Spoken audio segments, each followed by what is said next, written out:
What's up guys, it's Naff here. So it's been quite a while now since I've put out a new video. Now this isn't due to lack of time to play the game, it's actually been quite the opposite, and over the last 2 weeks since putting out my Hellweir videos, I've done nothing but grind various skills, and none of them were particularly interesting enough to have their own progress video. So today I will be taking you through my last 2 weeks and everything I've been working on. So first off, I finally began working on farming. So this is a skill I've done on-off in the past, mainly just to satisfy quest requirements, but due to getting a lot of high level seeds such as Magic, Yew and Palm from recent PVMing and also my kingdom, I decided to finally put them to good use. So I did level relatively quickly and even managed to get the farming pet brains, which was definitely exciting, although by the time I reached 83 farming, I did manage to completely go through all my good seeds, including all of my maple, so I will most likely be giving up on farming again until I do manage more high level seeds to motivate me to actually do farming runs.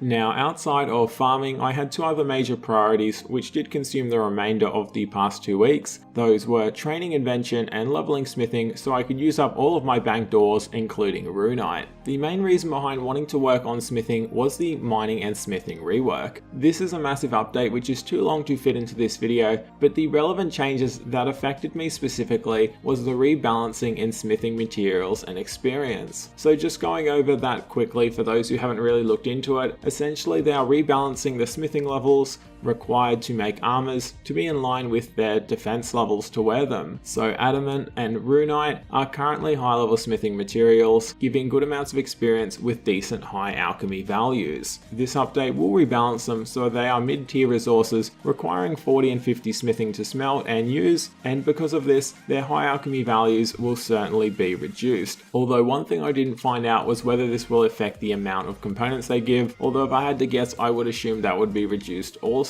Another relevant comment from a JMod on Reddit in regards to this rework did state the experience provided by smelting gold bars with the goldsmithing gauntlets will also likely be reduced to be in line with the smithing level required to do so. So because of these changes, I wanted to get the maximum benefit out of my ores, which are currently still high level and pretty valuable to use, and also wanted to stock up on my gold bars, as they're pretty essential for Ironman when it comes to crafting jewelry, and in particular Slayer rings, which are great for enchanted components. And in terms of working on invention, there isn't any particular reason why, but I do have a tier 80 ranged and magic set from Hellweir and Twin Furies which I'm yet to put gizmos in, so I thought this time I'd get my invention up as high as possible before I try and make high quality perks. So I was leveling invention through dismantling sun spears, which as you would expect wasn't difficult, although after a few levels I began to run low on augmenters, which many of the components aren't too difficult to get as long as you have the gold to do shot runs from various vendors around Runescape, although enchanting components isn't one of them and I was completely out of them. So I kept on dismantling sun spears with what I had left, managing to get up to 90 invention and even managing the invention skilling pet, although I didn't get a recording of this because I knew I wasn't going to get a level from dismantling this sun spear and honestly didn't expect to get the pet. So now completely out of augmenters, I started to mine gold ore, as I did have plenty of enchanted gems which I wanted to make into Slayer rings, solving my enchanted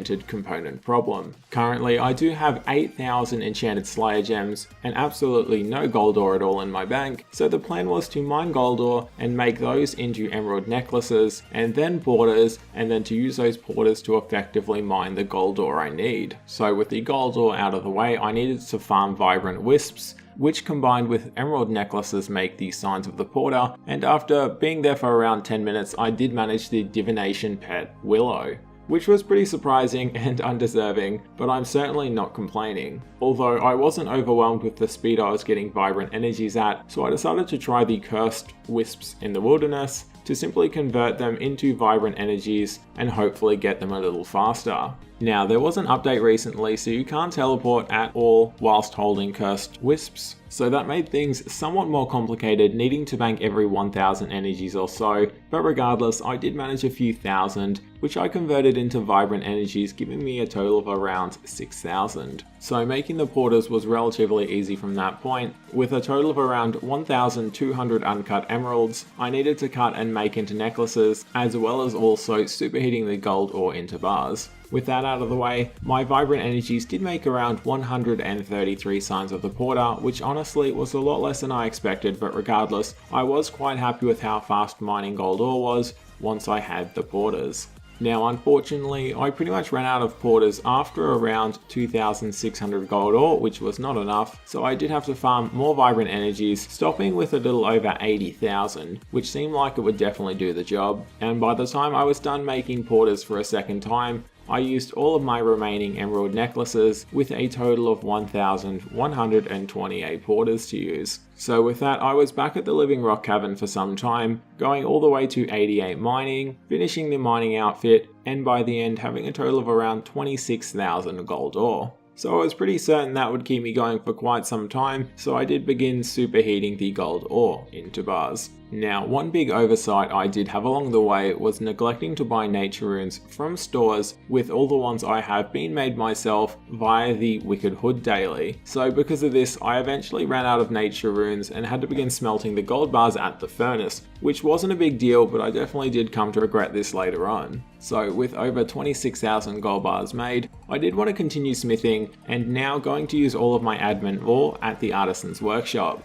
Now there is a fair argument to say, as an Ironman, you may want to turn these into adamant bars and make something for high alchemy value or even components, but due to not having the nature runes to superheat the bars, it was a lot easier for me just to smash it out at Artisan's Workshop and get some very fast and easy experience. And with that, I was pretty surprised how far 2,700 adamant ore got me, getting all the way to 90 smithing in no time at all. Now the last thing I needed to do for smithing was make all my runite ore into bars, and then turn all of those bars into something I could high alchemy. So this was the point where I actually realized I should have saved my nature runes, with rune bars being very tedious to smelt at the furnace, but nevertheless I did do it and it was done. So with that out of the way, I had over 3,000 rune bars to smith, with a few different options at level 90 smithing. Now I chose to make rune swords, as to my knowledge they provide the most high alchemy value per rune bar at level 90 smithing. So after smelting rune bars for hours, this was definitely a welcome change of pace, and with that out of the way, I had over 30 million GP worth of rune swords, which I will high alchemy in a few days after buying nature runes daily from the magic stores. So with all my smithing supplies used up, I was ready to finish up my Slayer rings, with over 8,000 enchanted gems that needed to be smelted, and with that out of the way, I was ready to disassemble all the Slayer rings, along with a few other weapons which I smithed to use up my steel, mithril and adamant bars. And with that done, I had plenty of components and was ready to make my augmenters. Now I didn't realize I was pretty low on powerful components as well, meaning I could only make around 12 augmenters. Now luckily powerful components aren't too hard to come by, and I was able to disassemble death runes and chaos runes I had from barrows, and spare pouches from the last time I leveled summoning. And with that, there were no more unexpected events, and I was able to make over 30 augmenters, giving me more than enough for the near future, with 598 enhancing components left over. Another small thing I wanted to do, since I'm now 90 smithing, was make Dragonfire shields, with a total of 7 draconic visages, mainly from celestial dragons. So these are a great source of Dragonfire components and also have a high alchemy value of 1.2 mil each, so I'll definitely find value for these one way or another. And with that, I did continue training invention, siphoning high level gear, dismantling sun spears, and hoarding anything I planned on dismantling which could be banked, which was practically everything except sun spears, since you can never have more than one at a time. So here we are with a bunch of tier 70 Gold Wars Dungeon 1 and Barrows armors I've been hoarding, which are all level 10 and ready to dismantle. Now I only augmented things which I have duplicates of, as I decided the components and invention experience was more worth it than simply hoarding duplicates of many tier 70 armors and weapons I'll most likely never need. So currently at 94 invention, I do expect this to most likely get me to 99 invention, but without wasting more time, let's find out.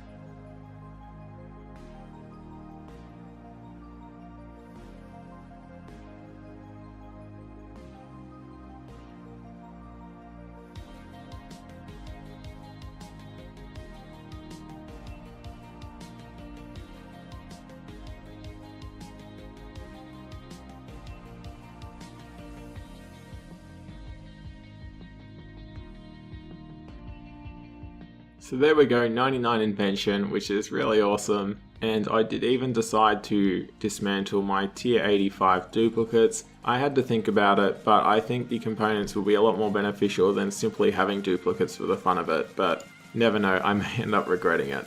So there we go, level 100 invention. So pretty happy with that overall. Obviously it unlocked a few other useful things. The only thing I will be going for with invention in the near future is level 107, which will help me to make Luck of the Dwarves, as it is the tier 4 luck ring.